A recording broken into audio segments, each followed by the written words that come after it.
आराध्य के चरणों में वंदन। टीपीएफ के प्रभारी मुनि डॉक्टर रजनीश कुमार जी के चरणों में वंदन। बैंगलोर में विराजित चारित्रात्माओं के चरणों में वंदन। सभी जुड़े हुए संभागियों से सादर जय जिनेन्द्र। तो अभी आज शुरू करते हैं दर्शन अतिचार का जो क्रम चल रहा था। तो उसमें अब तक हमने देखा था कि दर्शन के जो भी आचार थे, अगर उसको हमने सम्यक प्रकार से धारण न किया है तो मिच्छामि दुक्कडम किया था।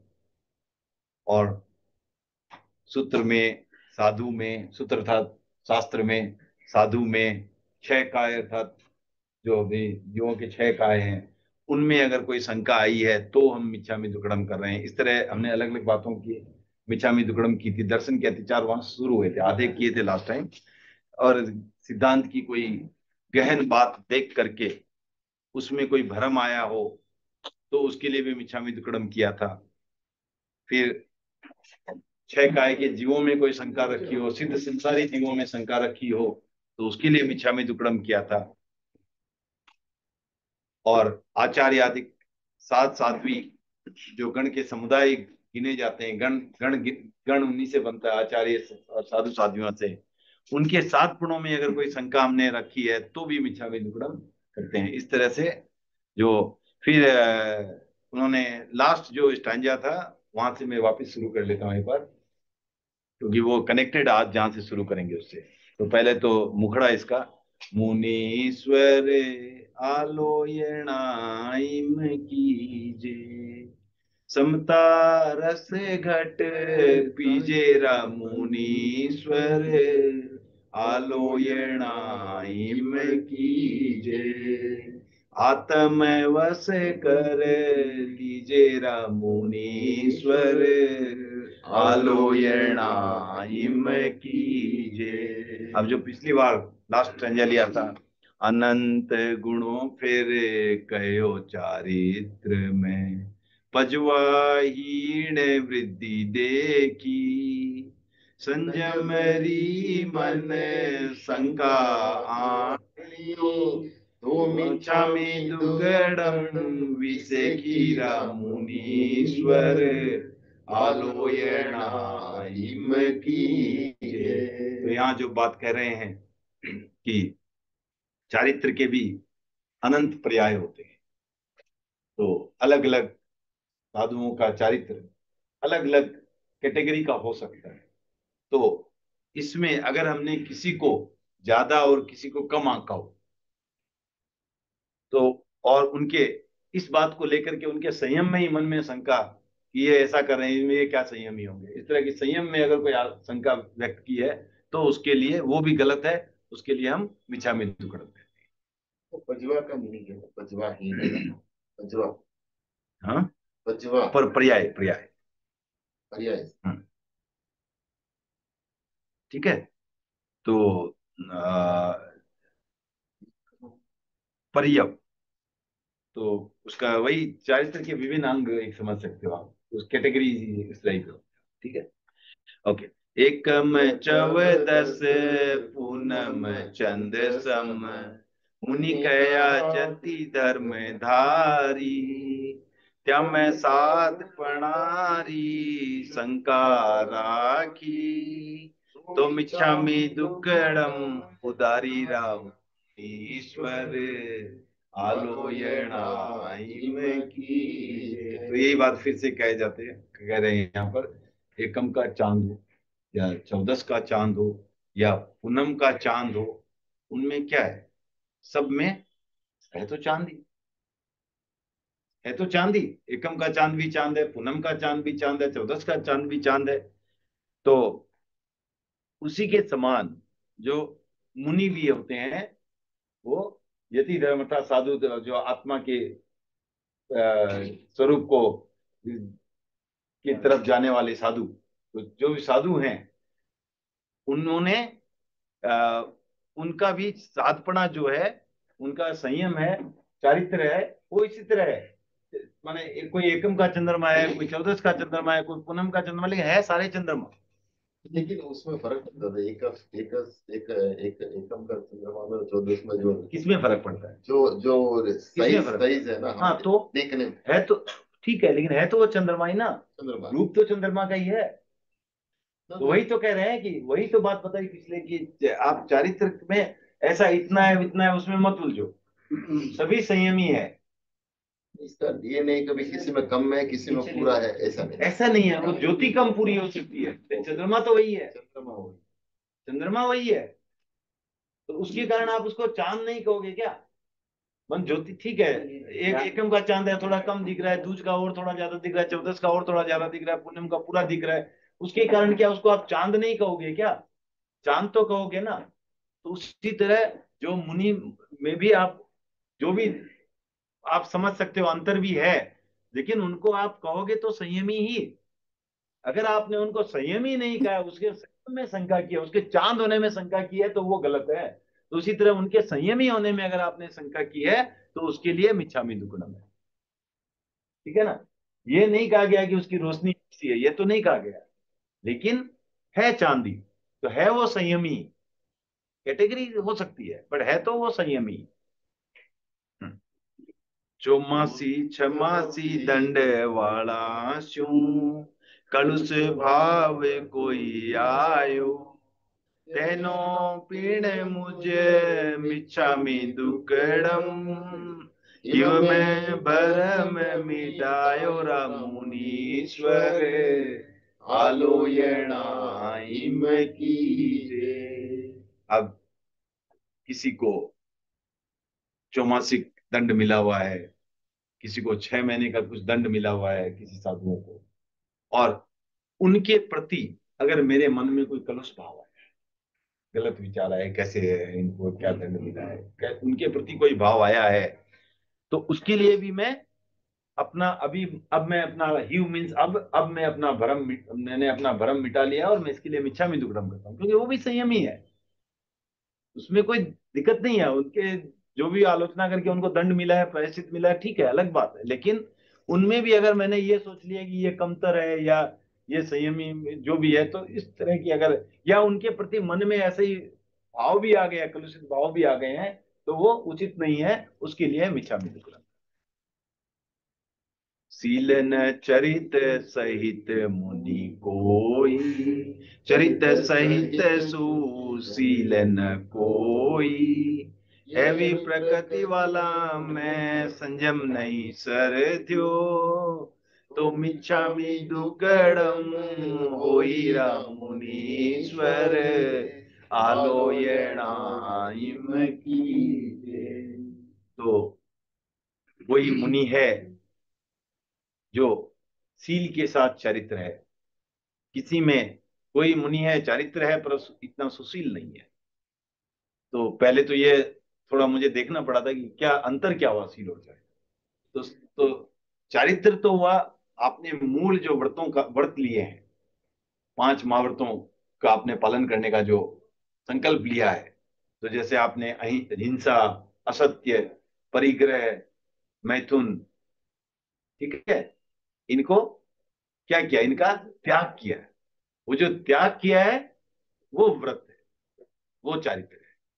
और इनके जो सहयोगी होते हैं वो शील में आते हैं। अब जैसे हाँ, तो वो आप जैसे साधु के लिए बोल सकते हो कि जैसे अब कोई क्रोध, किसी ने क्रोध को छोड़ दिया है, तो उसको आप कह सकते हो कि वे शील सहित चारित्र पाल रहा है। किसी को क्रोध आ भी जाता है थोड़ा बहुत, तो उस तरह का। लेकिन फिर भी ऐसी प्रकृति वालों को भी अगर मैंने उनको संयमी नहीं माना है, तो मैं फिर से मिच्छामि दुक्कडम। क्योंकि चारित्र ये समझना, चारित्र क्या है उनका, जो महाव्रतों के पालन करने का संकल्प है वही चारित्र है। उसके बाद उसके पालने में जो मैंने, अब अशुभ योग तो उनके भी होता ही है ना। आज छठे गुण स्थान में अशुभ योग तो होता ही है। तो गलतियां हो सकती है, लेकिन उसके कारण हम किसी को जो है कम, हाँ, इसके एक बार फिर से मैं साधु श्री जी से भी मिलूंगा तो थोड़ा दर्शन होंगे, तब थोड़ी और चर्चा करके समझूंगा कि मेरी जो समझ में आया है वो यही समझ में आया है। तो आचार्यादिक ना अवगुण बोली, घाली ओ राम रे संगो, तेनो पीण मुझे मिच्छामि दुक्कडम, इव मैं मेट्यो बंकोरा मुनीश्वर, आलोयणा हिम कीजे। तो आचार्य इत्यादि, आचार्य आदि जो भी गण में वरिष्ठ साधु संत हैं या और भी हैं, उनके प्रति अगर मैंने कुछ अवगुण बोला हो, उनके उनके लिए अवगुणों अवगुण बोले हैं, और लोगों में शंका पैदा करिए। गाली में डालना, राइट। तो थड़ी के तो समझते हैं मारवाड़ में है क्या, गाली में ठीक है, सब बराबर है। तो ये शंका, मन में शंका डाल किसी, ठीक है। जैसे कह दिया पवन जी, हाँ सिगरेट तो पीते तो नहीं होंगे शायद, पर देखा तो था वो वहां पर, वो खड़े तो थे, धुआं तो निकल रहा था वहां से, अब पता नहीं शायद नहीं पीते होंगे। तो इस तरह क्या है, आपने शंका डाल दी, तो ठीक है ना, शंका डाल दी। तो शंका डाली अगर आपने, तो ये अब सही ये उदाहरण था सिर्फ, ठीक है ना, अब नाम से रिप्लेस कर शायद। तो इस तरह अगर शंका भी किसी ने मैंने डाली हो, तो अब मैं, तो शंका डाली तो क्या, कैसे अब कैसी मानसिकता है मेरी, क्रूकेड, वक्रता है, मानसिकता में वक्रता है, सरलता तो नहीं है ना। सरलता से मैं ऐसा बोलता क्या घुमा फिरा के बात, कि भाई हाँ सुना तो अच्छा ही है, सामायिक भी करते हैं, लेकिन धुआं तो देखा था, पता नहीं। तो ये क्या, सरलता तो नहीं हुई, वक्रता हुई। तो वक्रता का ही यहाँ है बंको, मतलब जैसे बांका बोलते हैं ना, कोई चीज बांकी होगी, तो उस तरह बंका मीन्स उसका अपना, मैं अपने ही मैं, अब मैंने अपने वो जो वक्रता थी उसको मिटा दिया है, उसको मिटा करके अब मैं जो है मिच्छामि दुक्कडम, देव गुरु धर्म रतन तीनों में, तिस सर्व शंका धारी, तेनो पीण मुझे मिच्छामि दुक्कडम, हिव मैं संकनी वारिरा मुनीश्वर, आलोचना हिम कीजे। तो आज इतना ही लेंगे। तो इसमें आया है कि देव गुरु और धर्म, ये तीन रतन हैं, हमारे जैन धर्म के तीन रतन कहे जाते हैं, देव गुरु और धर्म। इनमें देश अर्थात पार्शियल, राइट, देश मीन्स पार्शियल, आंशिक, और सर्व मीन्स पूर्ण, होल। शंका अगर मैंने धारण की है, शंका करी है, शंका धारी मीन शंका धारण करी है, शंका की है, तो इसका भी मैं, अब मैंने क्या है कि, ये देखिए नेक्स्ट लाइन भी इसका बहुत इंपॉर्टेंट है। सिर्फ मिच्छामि दुक्कडम बोलना बड़ी बात नहीं है, अब मैंने अपनी वो शंका भी का निवारण कर लिया है, क्योंकि ये नहीं तो मतलब ही नहीं होता ना। हाँ ठीक है, अब जैसे ये तो अब दो भाई भाई में लड़ाई हो गई, अब माता जी ने कान पकड़ के कहा हिम्मत जी को जाकर के, वो अपना अरविंद जी को बोल दो सॉरी। सॉरी बोल दिया, लेकिन मन से सॉरी नहीं आई ना, तो उसका फायदा नहीं है। सॉरी तभी जब उसका, आप अंदर से उसको, तो यहाँ शंका थी तो आपने शंका मिटाई, तो आप देखो हर जगह वैसी ही बात आई है। यहाँ वक्रता थी, हमने वक्रता को मिटाई है। तो इस तरह अब जो है, जो भी मैंने समझ करके, इस तरह जो कोई भी, आप हम लोग कमत खावड़ा भी करते हैं, कुछ भी करते हैं, वो जो समझ बूझ के करते हैं, एक तो लोग दिखावा कर लिया, उससे फायदा नहीं होता। फायदा कब है, जब हम समझ करके वो कार्य को करें, तब इसका फायदा, ठीक है।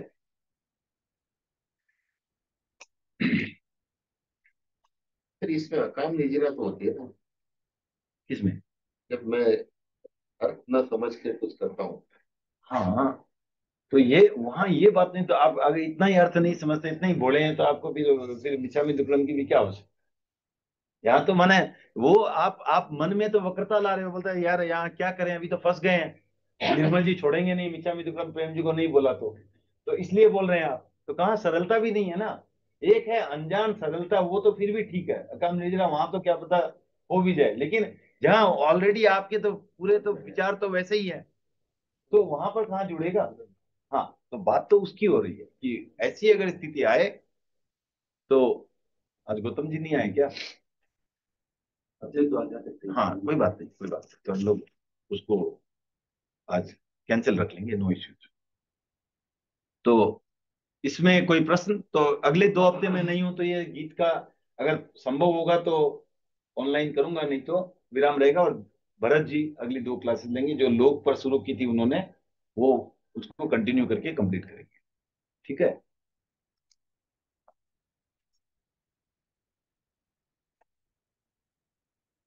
तो अब 52 बॉल की तरफ चलते हैं। पिछली बार हमने 38वां बॉल लिया था, और 38वें बॉल में ये थे कि 8 आत्मा, 6 द्रव्य में कौन, 9 तत्व में कौन, और मूल गुण और उत्तर गुण कितने। तो इसमें जो मैंने आपको एक तरह से क्या बोलते हैं उसको, ग्लॉस ओवर जो किया था, वो किया था, उसमें मूल गुण और उत्तर गुण वाले मैंने बोला आज सुन लो खाली, अगले दिन बात करेंगे। तो खाली उसकी बात करेंगे, बाकी तो वो क्लियर है, उसको वापस उसमें नहीं जाएंगे। तो मूल गुण जो क्या है, जो आत्मा के मूल गुण है, अनंत ज्ञान, अनंत दर्शन इत्यादि इत्यादि, वो मूल गुण हो। अच्छा, गौतम जी पधार गए हैं, तो ठीक है गौतम जी। अच्छा ठीक है, ये मैं 2 मिनट ले लेता हूँ, आप आ जाओ, आप आ जाओ, तो उसके बाद ध्यान करा लेंगे 2 मिनट बाद। ठीक है, गौतम जी भी आ गए हैं ध्यान करा लेंगे। तो मूल गुण वो हो गया, और उत्तर गुण हो गया जो उसको प्राप्ति के लिए किया जाता है। उत्तर गुण हो गया उसको प्राप्ति के लिए किया जाएगा। तो अब, तो इस तरह से अगर आप देखोगे तो मूल गुण क्या हुआ, संवर। मूल गुण संवर हुआ, क्योंकि संवर जो है जैसा है आत्मा का, अगर मान लो किसी को है तो वो उसको बचा के रखेगा। मूल गुण तो वो, तो ऐसी कौन सी चीज है उसमें, चारित्र, संवर चारित्र आत्मा से रिलेटेड, तो चारित्र आत्मा मूल गुण हो गया। और उत्तर गुण हुआ क्या, निर्जरा करनी पड़ेगी आपको। आपको गुणों की प्राप्ति के लिए क्या करना है, उत्तर गुण है वो, तो उसको आप, उसके लिए आपको निर्जरा करनी पड़ेगी। तो निर्जरा कहाँ से संबंध है, योग आत्मा से। क्योंकि बाकी किसी चीज से आपको ये तो नहीं होगा ना, बाकी किसी चीज से आपके निर्जरा तो नहीं होगी। योग शुभ योग चाहिए, तो वो योग आत्मा में आ गया। तो इस तरह योग आत्मा और चारित्र आत्मा, ये क्रमशः हो गई आपको उत्तर गुण और मूल गुण। ठीक है, एनी डाउट्स? अपना मूल गुण कैसे समझ लिया है? मूल गुण जो आत्मा के जो भी मूल गुण है, वो जिस रूप में है, उसको उसी रूप में अगर आपको रखना है, तो उसके लिए क्या काम आएगा, संवर ही काम आएगा ना। काम आएगा, लेकिन संवर ही हुआ ना वो, माने आत्माओं में कौन सी आत्मा है जो उसको उसको उस रूप में रख रही है, चारित्र आत्मा। इस सिद्ध आत्मा में तो समझ नहीं होता। मूल आत्मा तो वो है। हाँ तो नहीं, तो बात तो है कि इन 8 आत्माओं में, जहां वो नहीं है वो तो ठीक है, उसकी तो कोई बात ही नहीं है, चर्चा ही नहीं है ना। इन 8 आत्माओं में, जो 8 आत्मा है, उस प्रश्न तो उस पर है कि उन 8 आत्माओं में कौन सी आत्मा मूल गुण है, कौन सी आत्मा उत्तर गुण है। तो इन 8 के संदर्भ में तो वही बात होगी ना। इनका प्रश्न था, जैसे सिद्ध हो गए तो वो तो चारित्र आत्मा नहीं बोलते उनको, तो लेकिन उनके तो मूल गुण सुरक्षित है सारी आत्मा के। लेकिन जो यहाँ प्रश्न था, वो क्या, ये बोल क्या था कि 8 आत्माएं, उनमें कौन सी मूल गुण है और उत्तर गुण है। तो ये वो तो वो इन 8 में नहीं आते, इसलिए जो है सिर्फ एक द्रव्य आत्मा है, तो वो द्रव्य आत्मा तो ठीक है। लेकिन बाकी तो कोई सिद्धों में तो ऐसी कोई, ये बाकी आप जो भी देख लो, उपयोग आत्मा रहेगी, लेकिन उसका कोई डायरेक्ट मूल गुण से लेना देना नहीं है। वैसे तो वीर आत्मा भी, लेकिन वीर आत्मा की वजह से भी तो निर्जरा होती है ना। योग आत्मा की वजह से होती है, पर वीर आत्मा का भी सहयोग रहता है ना। सहयोग अलग चीज है, डायरेक्टली कौन, Directly। डायरेक्टली योगी है ना, शुभ योगी है ना। वैसे तो आप बोलोगे फिर दर्शन भी आ जाएगा, किसी तरह सम्यक दर्शनी है, तो वो अलग बात होगी। साइड रूट की बात नहीं, स्ट्रेट, स्ट्रेट फिट कौन सा है, ये सब क्या एक एक विवक्षा की दृष्टि से देखने का है। तो गौतम जी दीक्षा ध्यान करा देते हैं, उसके बाद फिर से हम आगे 39वां बोल शुरू करेंगे। No tension. टेंशन क्यों? आपको सभी तनाव मुक्त हो जाएं। शरीर के पहले जो ये शरीर का तनाव मुक्त कराएंगे, उसके पहले मैं कह देता हूँ आप अपने मन के तनाव से मुक्त हो जाएं। ध्यान की पूर्व तैयारी, आसन का चुनाव कर लें। जिस आसन में आप सुविधा पूर्वक लंबे समय तक बैठ सके, उस आसन का चुनाव कर लें। जैसे पद्मासन, अर्ध पद्मासन, वज्रासन या फिर सुखासन। हाथों की मुद्रा ज्ञान मुद्रा, अंगूठा तर्जनी मिली हुई, तीनों उंगलियां खुली, दोनों हाथ घुटनों पर स्थापित, रीढ़ की हड्डी गर्दन सीधी, आंखें कोमलता से बंद। 9 बार महाप्राण ध्वनि के साथ ध्यान का प्रयोग प्रारंभ करेंगे। श्वास भरें।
आत्मा के द्वारा आत्मा को देखें, स्वयं स्वयं को देखें।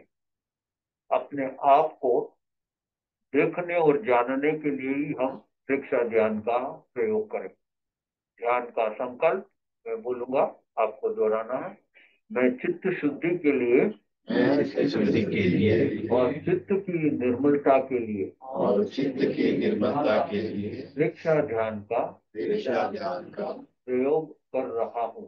प्रयोग कर रहा हूँ। ध्यान के 3 चरण। पहला, कायोत्सर्ग। शरीर को स्थिर, शिथिल और तनाव मुक्त करें। शरीर को प्रतिमा के भांति अडोल रखें, कोई हलन चलन ना हो। ज्ञाता दृष्टा भाव, कोई विचार नहीं, कोई चिंतन नहीं, कोई तनाव नहीं। कायोत्सर्ग, स्थिरता, शिथिलता और जागरूकता। और गहरे कायोत्सर्ग के लिए दाहिने पांव के अंगूठे से लेकर मस्तिष्क तक शरीर के प्रत्येक अवयव पर चित्त को ले जाएं और पूरे शरीर को शिथिल होने का सुझाव दें, शिथिल होने का अनुभव करें। पूरा शरीर शिथिल हो जाए, शिथिल हो जाए, शिथिल हो जाए। पूरा शरीर शिथिल हो रहा है, शिथिल हो रहा है, पूरा शरीर शिथिल हो रहा है। अब अनुभव करें, पूरा शरीर शिथिल हो गया, शिथिल हो गया, शिथिल हो गया। कायोत्सर्ग की यह मुद्रा पूरे ध्यान काल तक बनी रहे। आज हम मंत्र प्रेक्षा का प्रयोग करने जा रहे हैं। चित्त को ज्ञान केंद्र, मस्तिष्क का बीचों बीच हिस्सा, वहां पर चमकते हुए सफेद रंग का साक्षात्कार करते हुए नमो अरहंताणम का 5 बार उच्चारण करें। नमो अरहंताणम,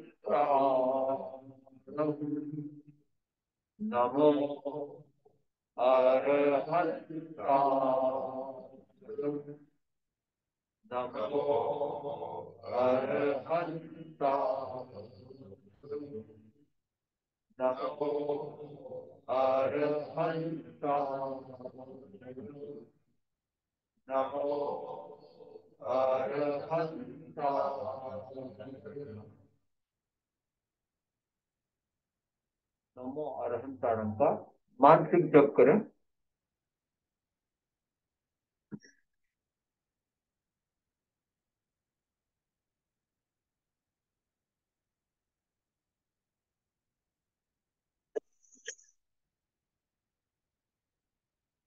अरहतों के गुणों का विकास मेरे भीतर हो रहा है, अनुभव करें। अब चित्त को दर्शन केंद्र, दोनों भ्रुकुटियों के मध्य आज्ञा चक्र, वहां पर चमकते हुए अरुण रंग, उगता हुआ बाल सूर्य, चमकते हुए अरुण रंग का साक्षात्कार करते हुए नमो सिद्धाणम उच्चारण करें। नमो सिद्धाणम, नमो सिद्धाणम, नमो सिद्धाणम, नमो सिद्धाणम, नमो सिद्धाणम।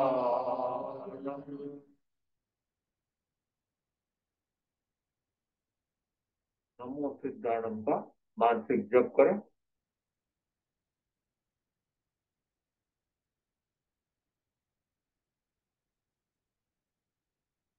सिद्धों के गुणों का विकास मेरे भीतर हो रहा है, अनुभव करें।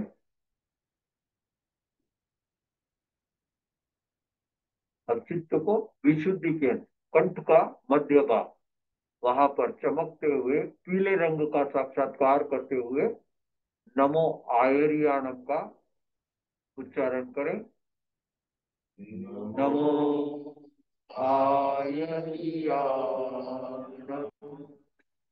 नमो आयरियाणम, नमो आयरियाणम, नमो आयरियाणम, नमो आयरियाणम।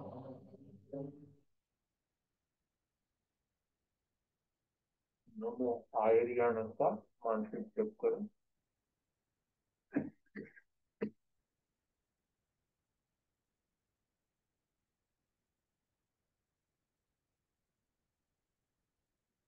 आचार्यों के गुणों का विकास मेरे भीतर हो रहा है, अनुभव करें।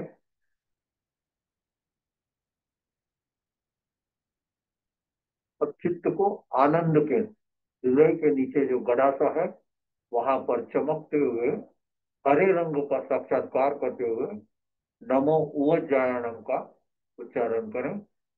नमो उवज्जायणम,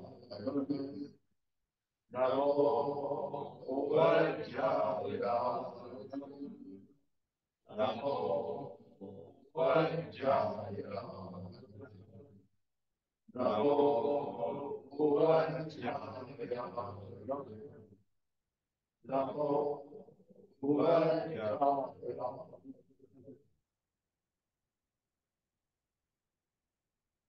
नमो भुवनाय का मानसिक जप करें।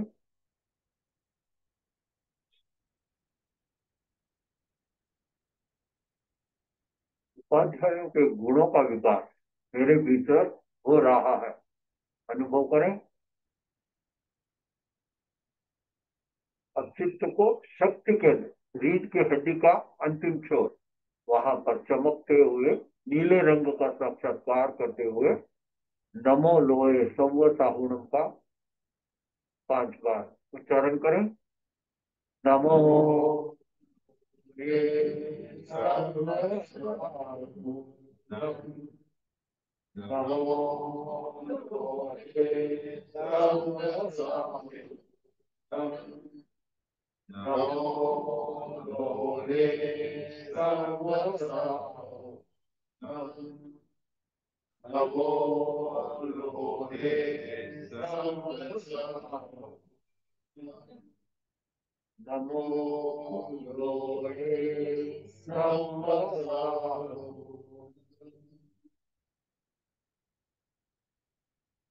नमो लोहे सर्व साहुणम का मानसिक जप करें।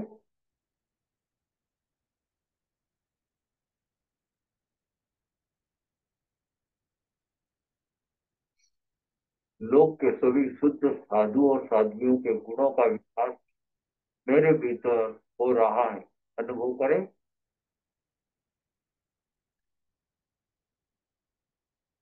चित्त को ज्योति के ललाट का मध्य भाग, वहां पर चमकते हुए सफेद रंग का साक्षात्कार करें, जैसे पूर्णिमा का चंद्रमा, पूनम का चांद ज्योति केंद्र पर उदित हो रहा है, अनुभव करें।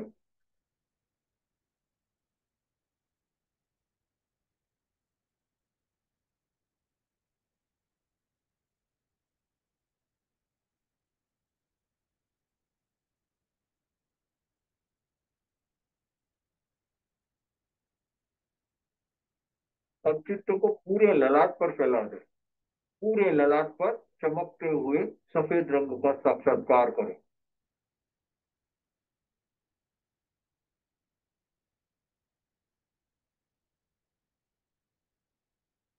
पूरा ललाट श्वेत रंग के परमाणुओं से भर रहा है, अनुभव करें। पूरा ललाट श्वेत रंग के परमाणुओं से भर गया है। शांति और आनंद का अनुभव करें। शांति और आनंद का अनुभव करें। विवेक सूत्र, अपना सच में से जाग, मैं दिन हुए सुकप्पय। स्वयं सत्य को जो सबके साथ मैत्री करे। आहंसुविचा चरणम प्रमोक्षम। दुख मुक्ति के लिए विद्या और आचार का अनुशीलन करें। दोनों हाथ आनंद केंद्र पर जुड़े हुए एक बार शरण सूत्र का उच्चारण करेंगे। अरहंते शरणम प्रज्ञामि, सिद्धे शरणम प्रज्ञामि, साधु शरणम प्रज्ञामि, केवलीवरदं धर्मं शरणं प्रज्ञामि। 3 बार सत्य को वंदना करेंगे। वंदनासन में आ जाए। श्रद्धा सूत्र, श्वास भरते हुए वंदे बोलेंगे और श्वास छोड़ते हुए सत्यम बोलते हुए ललाट को जमीन पर लगाएंगे। वंदे सत्यम, वंदे सत्यम, वंदे सत्यम। ज्योति तो पूज्य गुरुदेव के आभारी हैं।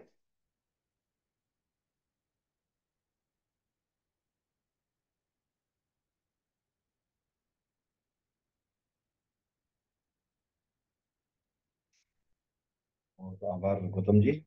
अब 52 बोल में आगे चलते हैं 39वें बोल। तो 39वां बोल है द्रव्य पुण्य और भाव पुण्य, कितने भाव कितनी आत्मा तथा 6 द्रव्य में कौन 9 तत्वों में। तो यहाँ ये समझना है पहले कि द्रव्य पुण्य किसे कहते हैं और भाव पुण्य किसे कहते हैं, राइट। क्योंकि इसके जाने बिना तो फिर खाली याद करना हो जाएगा, मतलब तो समझ में नहीं आएगा। तो संजय जी किसको कहते हैं द्रव्य पुण्य और भाव पुण्य?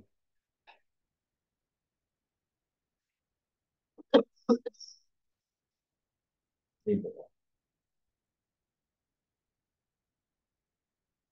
किसको नहीं पता?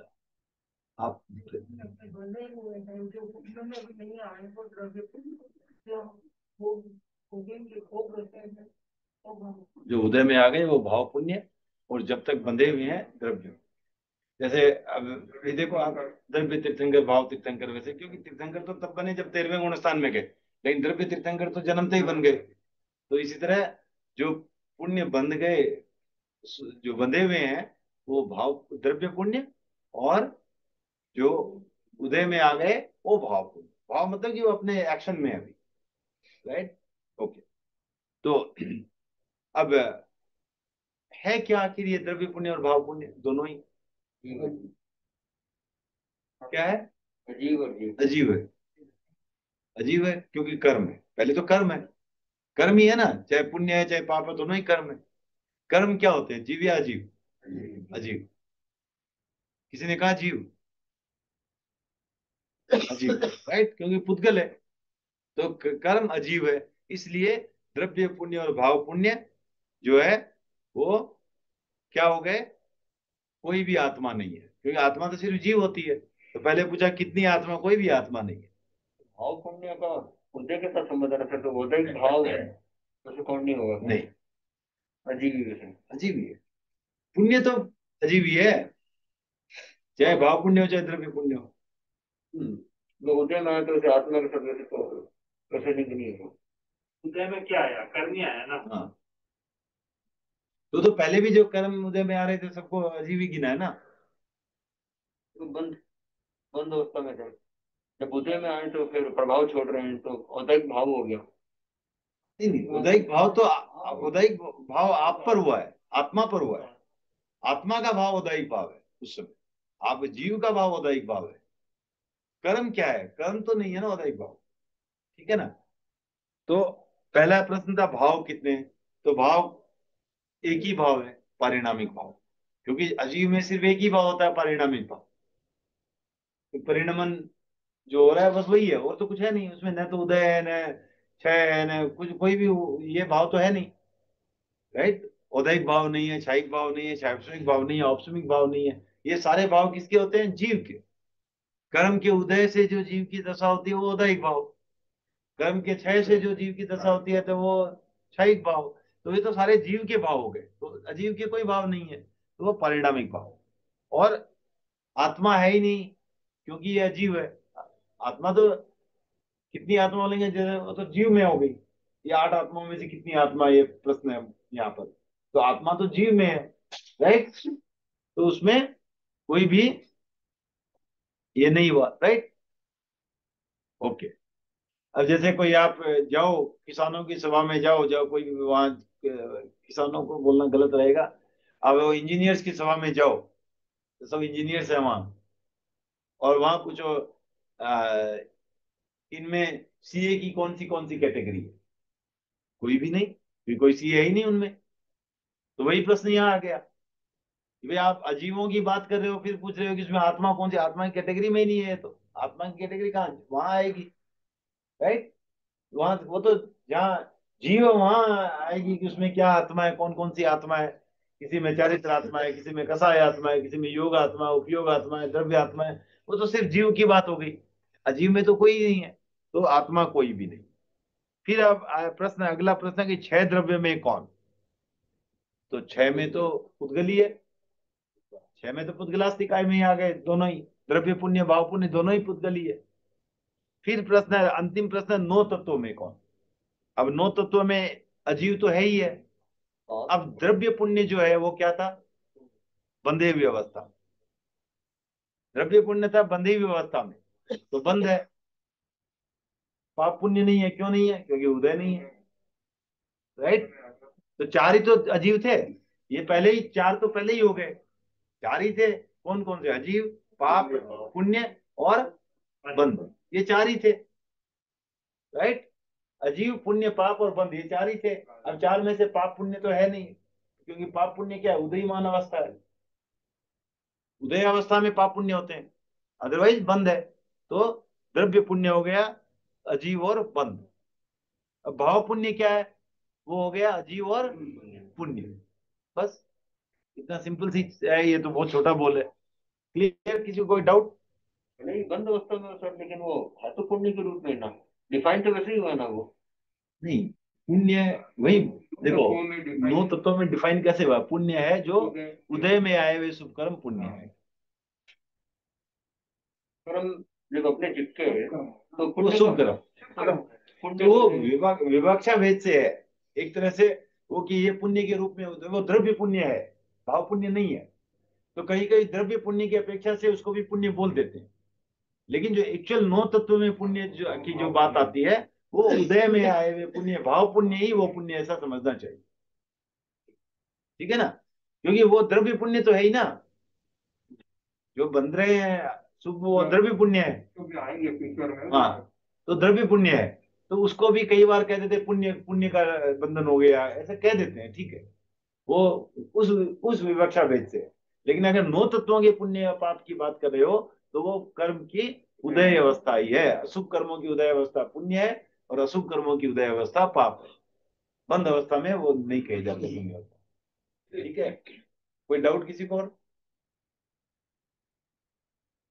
ठीक है अशोक जी, ओके। तो आगे चलते हैं, 40वां बोल।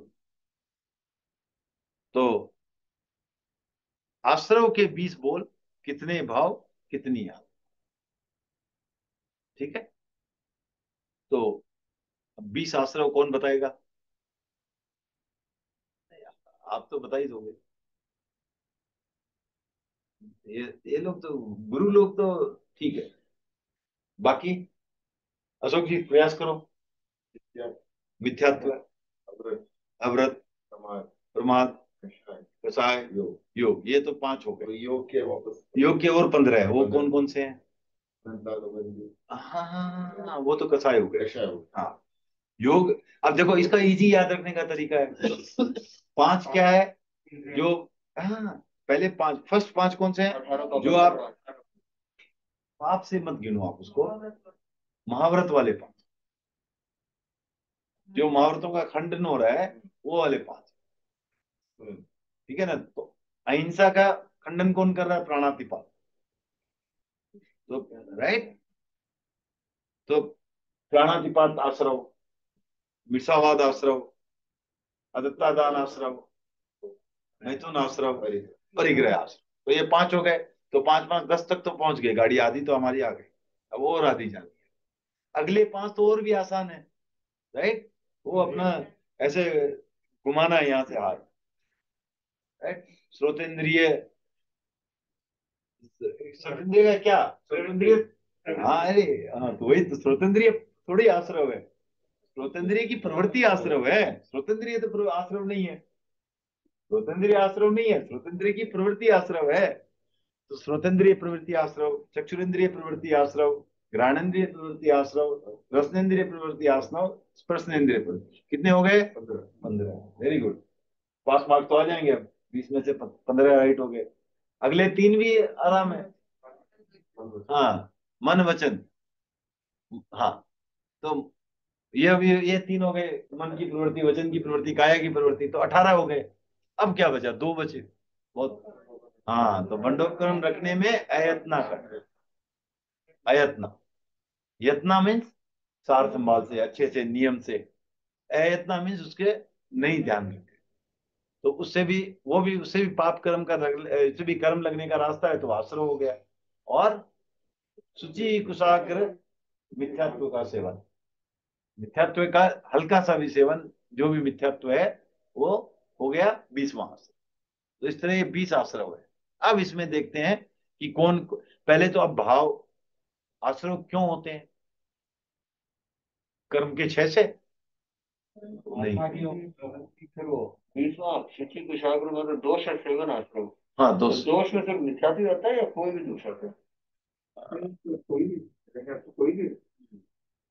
कोई भी होगा, सॉरी, हाँ मिथ्या तो नहीं आएगा, सॉरी गलती से मिथ्या में कोई भी मैंने नहीं, मिथ्या तो बोलना वहां नहीं, कोई भी सूची कुशाग्र मात्र दोष से, हाँ कोई भी दोष से, ठीक है सही, दोष से, तो 20 हो गए ना। हाँ तो अब इसमें पहले, अब देखो पहले आश्रम होगा क्यों? आश्रम होगा क्यों?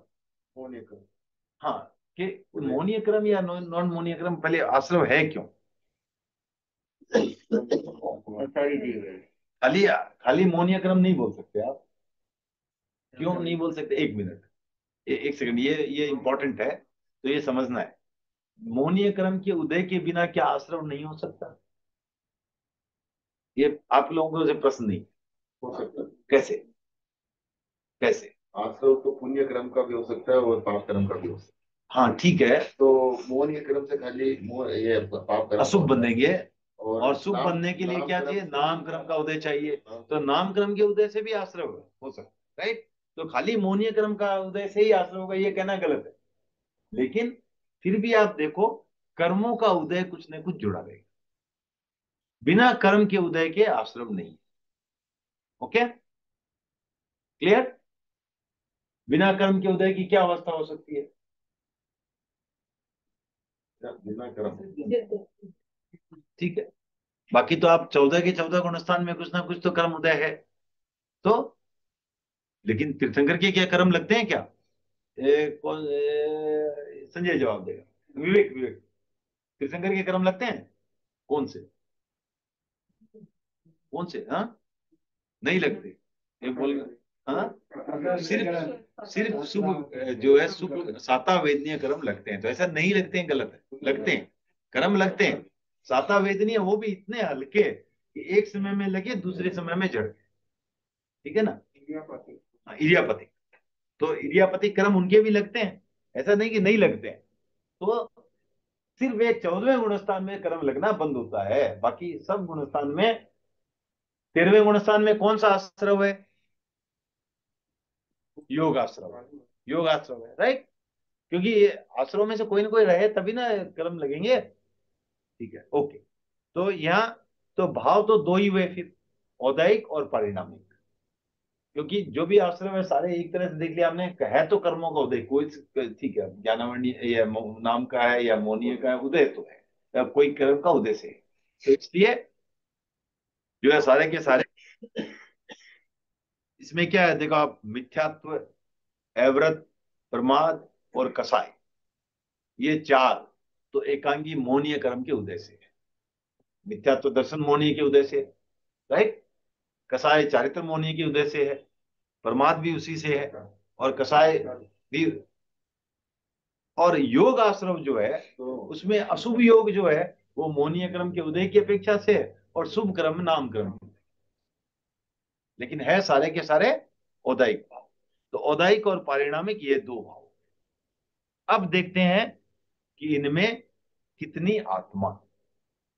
तो पहला आश्रम कौन सा था? मिथ्यात्व आश्रम। मिथ्यात्व आश्रम कौन सी आत्मा हुई? दर्शन आत्मा, क्योंकि मिथ्या दर्शन है, दर्शन आत्मा में आ गया, वेरी गुड। एवरत आश्रम कौन सी आत्मा में आई?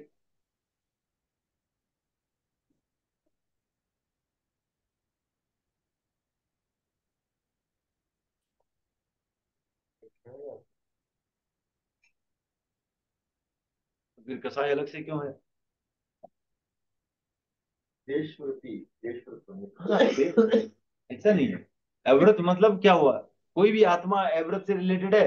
व्रत से रिलेटेड तो चारित्र आत्मा है, एवरत से रिलेटेड कोई आत्मा है नहीं है, तो क्या हुआ? अनेरी आत्मा। जहां जो इस 8 आत्माओं में नहीं आती वो अनेरी आत्मा, अन्य आत्मा। वैसे तो बहुत सारी आत्माएं हैं, सब तो नाम नहीं आता उसमें। दर्शन आत्मा भी नहीं हो, नहीं, मिथ्या दर्शन है इसलिए चरित्र भी नहीं है। नो एवरत, आप उसको छोड़ो, उसे कैसे बोल सकते हो आपकी मिथ्यात्व है? किसने कहा मिथ्यात्व है? आप सम्यक भी होके या अवृत्ति हो सकते हो। अवृत सम्यक दृष्टि भी तो होता है। तो मिथ्यात्व सम्यक तो एक जगह है, वो तो दर्शन आत्मा में आ गया। लेकिन अवृत है वो कहाँ आएगा? कोई भी आत्मा में नहीं आएगा। व्रत तो चारित्र आत्मा में आया, अवृत कहाँ आया? तो आप आठों की आठों देख लो, द्रव्य आत्मा में नहीं आता है अवृत, कसाय में नहीं आया, कोई भी योग में नहीं आया, उपयोग में नहीं आया, कहीं भी नहीं आएगा। योग क्या है? मनोयोग, वचन योग, काय योग, ये सब आ गए उसमें। उपयोग में ज्ञान और दर्शन आ गया। सब समझ के सोचना है ना कि कैसे हो रहा है, क्यों ऐसे खाली याद नहीं करना हम लोगों को। राइट। तो ये किसी भी आप चारित्रात्मा वो तो व्रत से आई। और क्या बचे? वीर्य आत्मा, ज्ञान आत्मा। तो ज्ञान आत्मा तो किसी ज्ञान, वीर्य आत्मा अंतराय क्रम के क्षय से हुई। राइट, क्षय उपशम से हुई, ये कह दो। तो कोई भी आत्मा ऐसी नहीं बैठ रही है जो इसमें बैठे। तो इसलिए ये हो गए अनेरी आत्मा। ओके। उसी तरह प्रमाद आश्रव,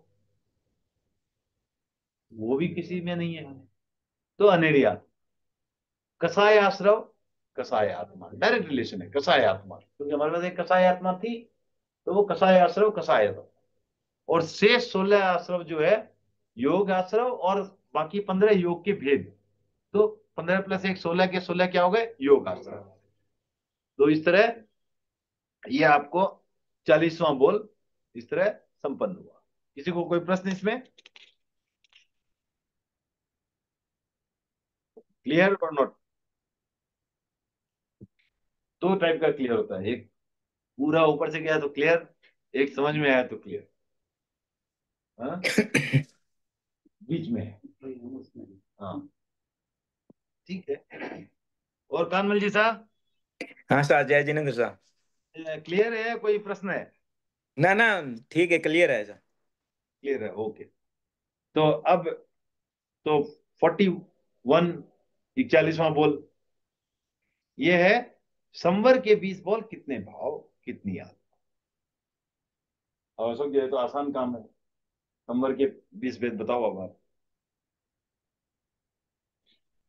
ऑपोजिट, हाँ, तो वही तो अपोजिट करना है, वही तो करना है ना, अपोजिट। किसी का ऑपोजिट है। हाँ तो करो आप। सम्यक, हाँ, सम्यक संवर, व्रत, व्रत संवर, अप्रमाद, अप्रमाद संवर, अकषाय, अकसाय संवर, अयोग। अयोग संवर। अब बाकी 15 अयोग के भेद क्या? नहीं, तो ये अपना वो 5 हाँ, महाभेद, किसके भेद हुए? तो किसी के योग के। योग, योग है ही नहीं, अयोग है यहाँ तो। हाँ, अयोग है तो नहीं होता। तो किसके 15 भेद है? 20 कहाँ से हुए? नहीं होता। नहीं, 20 तो है, 20 है। 20 है तो उसके हाँ, 20 है। पहले वो बोल लेते ना, फिर बात करते जाएंगे। 20 है। इसके अगेंस्ट हो गया ना सर, जैसे आपने अहिंसा बोला, हाँ, तो तो अहिंसा वहां क्या हुआ? है? वहां क्या हुआ? यहाँ क्या होगा? अहिंसा को पालना संवर है या अहिंसा की एक्टिविटी, पालना। हिंसा की एक्टिविटी करना अहिंसा संवर है? पालना तो संभव। अहिंसा, अहिंसा कोई एक्टिविटी नहीं हुई ना। अहिंसा व हिंसा से बचना अहिंसा है, हिंसा न करना अहिंसा है। हिंसा तो एक्टिविटी नहीं है। अहिंसा, सॉरी, हिंसा एक्टिव, अहिंसा तो एक्टिविटी नहीं है। तो अहिंसा क्या हुआ? योग तो नहीं है। हाँ, तो क्या है? तो अहिंसा क्या है? अयोग है। घमंड, वो व्रत ले रहे हो आप। हाँ, तो ये इसमें जो 15 वेद आते हैं वो किसके आते हैं? व्रत के वेद आते हैं। कि अयोग तो आप कुछ कर ही नहीं रहे हो, तो योग किसका? योग ही नहीं है, तो आप इसको कैसे आप बोल सकते हो? आप जब कुछ नहीं कर रहे हो तो आप बोलोगे अभी बोल नहीं रहे हो, सो नहीं रहे हो, खा नहीं रहे हो, पी नहीं रहे हो, तो ये तो नहीं, कोई बात बनी नहीं। आप इसके तो सिंपल है कि कुछ नहीं कर रहे। अब आप जो कैटेगरी तो उसको करोगे जहां पर डिवीजन होता है। कैटेगरी क्या चीज की? आप व्रत की कैटेगरी है यहाँ, तो आप व्रत की कैटेगरी, आपने 5 महाव्रत पालन का व्रत लिया, तो 5 उसमें आप 5 संवर वो हो गए, ठीक है ना? हाँ, तो उसे क्या, प्राणातिपात से आप विरमण में उससे आप हट रहे हो। उसी तरह 5 तो वो वहां तो था, उसकी प्रवृत्ति थी, और यहाँ उसकी निवृत्ति है, उससे हटना है। तो ये 5 हो गए। फिर उसी तरह तो वही तो बोला मैं, अपोजिट। अपोजिट करके बोले तो, लेकिन वही तो अपोजिट बोले तो, इसीलिए पूछा था ना आपको, योग है कि अयोग है।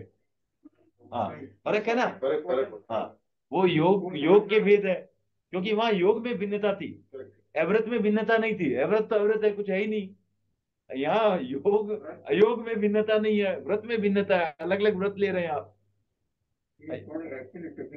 हाँ, ठीक है ना, क्लियर हो गई, या किसी को डाउट है तो फिर से एक्सप्लेन करेंगे। क्लियर और एनी डाउट? कुसुम, क्लियर, ओके। तो वही भी जब आप योग में बोलते हैं तो उधर ये कैसे हुए, व्रत नहीं है इसीलिए, व्रत नहीं है इसीलिए वो सब कुछ मारते हाँ, तो अलग अलग योग हो गए ना, हैं। अलग अलग एक्टिविटी, ऐसा- अलग अलग है। हिंसा की एक्टिविटी है, झूठ बोलने की एक्टिविटी, सब झूठ एक्टिविटी बोलने अलग अलग है। नहीं, झूठ बोलने का व्रत नहीं लिया, हिंसा के हाँ लिए व्रत हाँ नहीं लिया, हाँ तो ऐसे इधर भी हम हिंसा नहीं करने के व्रत लिया। हाँ, तो व्रत लिया तो व्रत के हो गए ना भेद। व्रत नहीं लिया, एक्टिविटी वो वहाँ एक्टिविटी थी, यहाँ व्रत है। वहां तो एक्टिविटी थी, हाँ, इधर व्रत। इधर व्रत है, वो रोकने के लिए व्रत। हाँ, इसीलिए ये व्रत के भेद है, वो एक्टिविटी के भेद। योग मीन्स एक्टिविटी, हाँ, वो एक्टिविटी के भेद थे, ये व्रत के भेद है। तो आप वहां तो आप इसको जो अयोग नहीं बोलना चाहिए। इसको नहीं बोल रहा हूँ, वही तो बोल रहा हूँ, ये अयोग के 15 भेद नहीं है, व्रत के 15 वेद है, वही तो बोल रहा हूँ।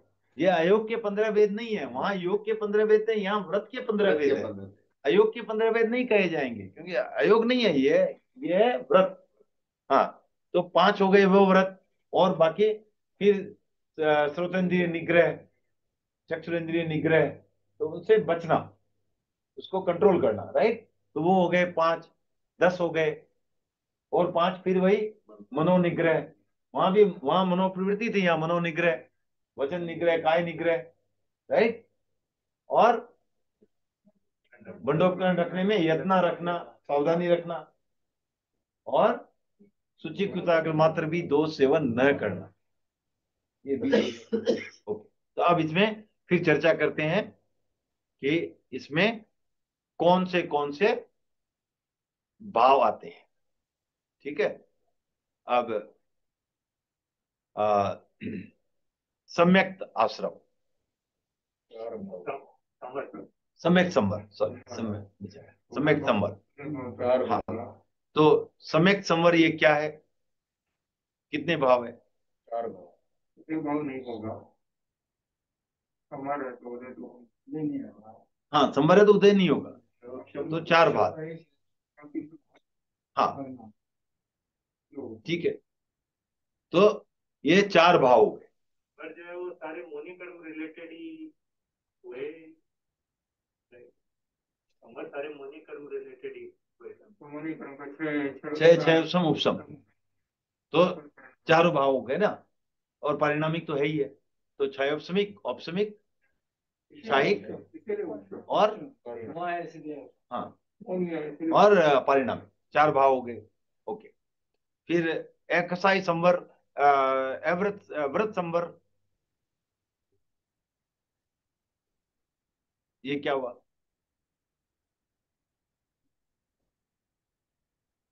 मोनी कर्म का 6 उपशम सेम है, ठीक है, ठीक है। नहीं तो इसमें आश्चर्य तो नहीं है ना, सही है, सेम है, राइट। ये चारित्र मौनी की अपेक्षा से हो गई, ओके। फिर आगे प्रमाद, अप्रमाद, उसी से आ गया, ठीक है, ओके। फिर अकसाई, अकसाई कौन सा भाव है? अप्रमाण दर्शन मोनी से जुड़ा हुआ है या चरित्र मोनी से? चैत्र मौनी से। चरित्र मोनी कैसे?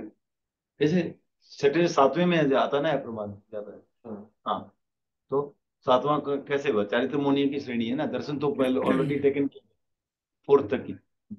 दर्शन मौनी तो 4th में ही, 4th गुणस्थान में ही तो हो गया टेकन केयर, यह 7th की बात है। तो है प्रमाद चारित्र मौनी से। फिर अब आते हैं, अब थोड़ा दूर मत जाओ, हाँ, अभी एकसाई की बात करो। एकसाई कैसे आता? एकसाई फिर से वही सेम, मोहनीय एक कर्म के हाँ 6 उपशम, हाँ, 6 उपशम। सही ऑप्शन, ओके, ठीक है, ये इनका एक उत्तर है। हमारे मुख्य गुरुजी बोल रहे हैं ये गलत है, तो अकसाई क्या? हाँ अकसाई, अब वो गलत बोल रहे हैं तो आप क्यों, आप दृढ़ रहो। नहीं नहीं हाँ, आप दृढ़ रहो अपने विचारों पर, सोचते हैं। कानमल जी साहब, हाँ सर। क्या अकसाई संवर किस ऐसा भाव? एकसाई, उपसम और क्षायिक और पारिणामिक 3 भाव हो गया। 3 भाव, ये छायोस्मिक नहीं होगा। हाँ, क्यों? देखो ये अकसाई टेक्निकली को नहीं हाँ, है वो। अब पहले देखो, पहले ये समझो, पहले ऐसा खाली याद नहीं करना है। अकसाई कहाँ? 11वें गुणस्थान, 12वें गुणस्थान, ये 11वें या 11वें से ऊपर, वहां अकसाई है, वहां अकसाई है, राइट। क्षयोपम कहाँ, क्षयोपम भाव से आप कहाँ जाओगे?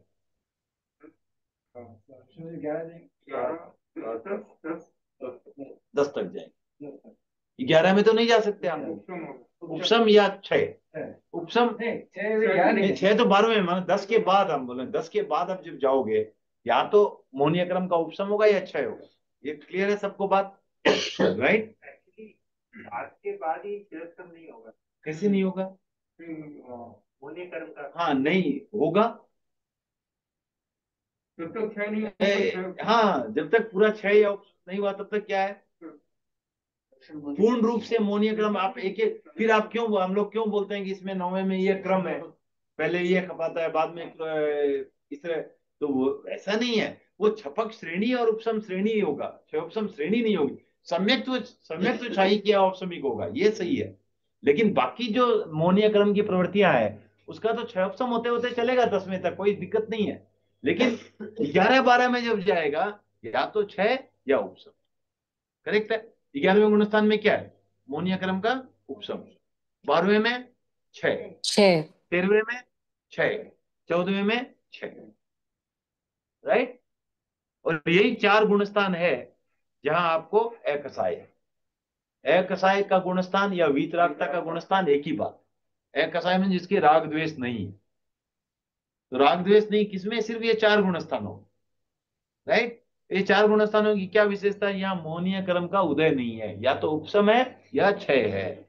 11वें में उपसम है, बाकी तीनों में क्षय है। इसलिए यहाँ औपसमिक भाव 11वें की अपेक्षा से और बाकी 3 गुणस्थानों की अपेक्षा से क्षयिक भाव और परिणामी भाव तो है ही। इसलिए सही उत्तर है 3 भाव, यहाँ पर क्षयोपसमिक भाव नहीं हो। समझ गए? ओके, तो ये हो गया अकसाय। तो हमने अब जो है खाली व्रत के देखने हैं। अयोग, अयोग, हाँ, तो अयोग तो एक ही भाव है, परिणामिक, क्योंकि वहां पर तो कुछ भी नहीं है, अयोग के समय कुछ भी नहीं है, राइट। हाँ, कुछ भी नहीं है, क्षय है ना? कुछ भी नहीं है, क्षय नहीं है। क्षय भाव कहाँ, वहां क्षय थोड़ी होता है, क्षय उसके बाद होगा। 14वें गुणस्थान में कुछ नहीं होता है, 14वें गुणस्थान के बाद सब क्षय एक साथ, 14वें गुणस्थान में कुछ नहीं है। तो यह सिर्फ एक ही भाव है, पारिणामिक भाव। ओके, उसी तरह जो अब हमारे व्रत के 20 बचे थे, वहां भी जो मन वचन काय निग्रह है, वो क्या हो गए?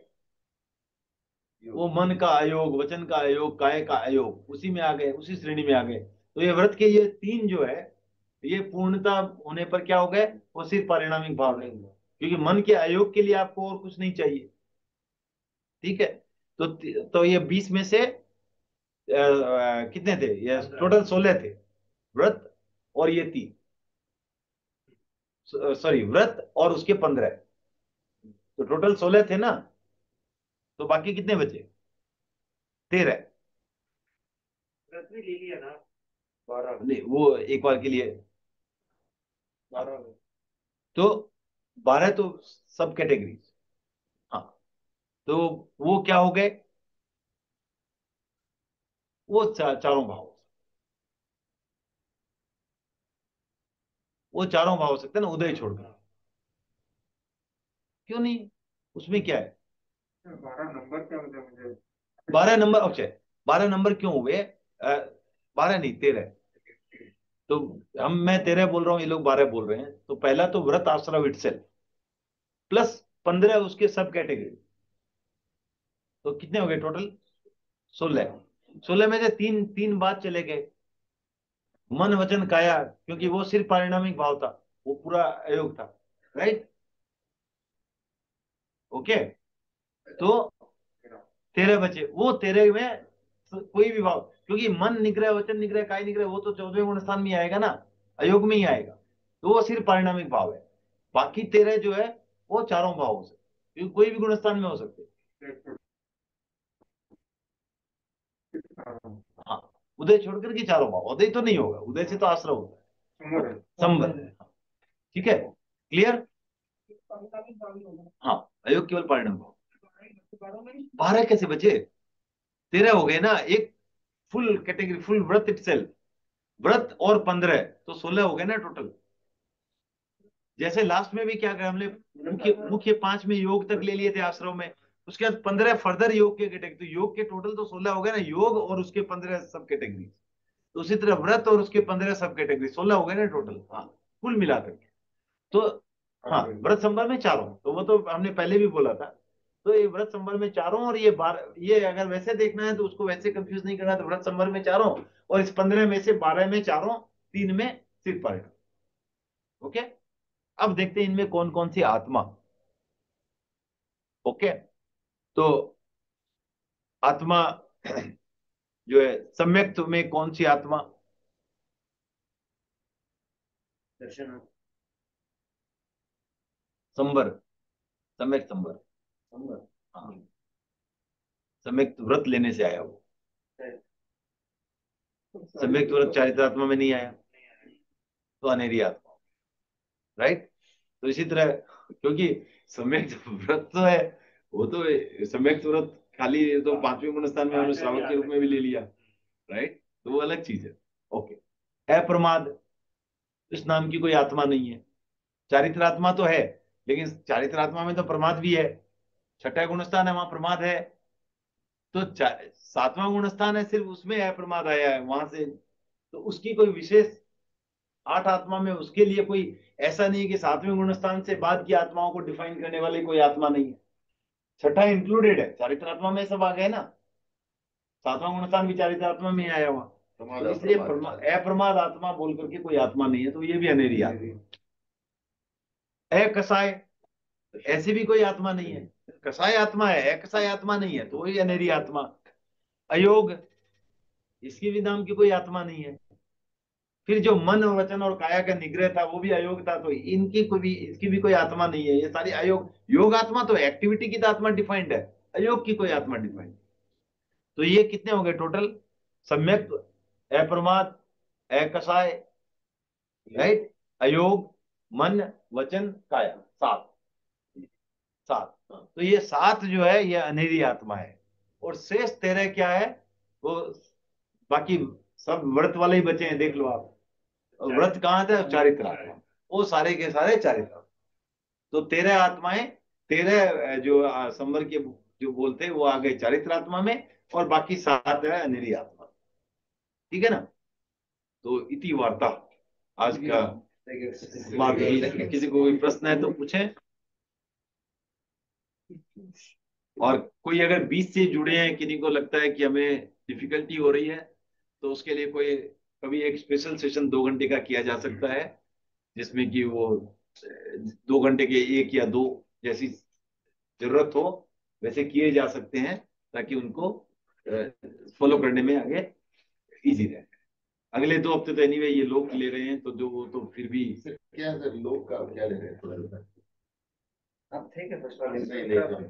तो वही लोग का भी स्ट्रक्चर, फिर उसके अपना बाद अपना अपना, हाँ, जैन लोग, लोग हाँ, लोग, वो फर्स्ट क्लास में हो गया था। ये जो अपना पीछे दिख रहा है ना, हाँ, वो उसी का सब एक एक डंडा खोल करके दिखाएंगे क्या हम कहाँ हैं वो बताएंगे। हाँ, बताएंगे बताएंगे। मैं कहा हूँ। मैं कहाँ- ठीक है, तो चलिए, सबका बहुत बहुत धन्यवाद। मिलते हैं फिर अगले बुधवार। भरत जी जो है लोक पर, अगले 2 बुधवार भरत जी लोक पर कक्षा चलाएंगे, उसके बाद पुनः जो है अगले हफ्ते में आ जाए। ठीक है, धन्यवाद। ठीक है सर, जय जिनेंद्र सर। जय जिनेन्द्र, धन्यवाद। ओम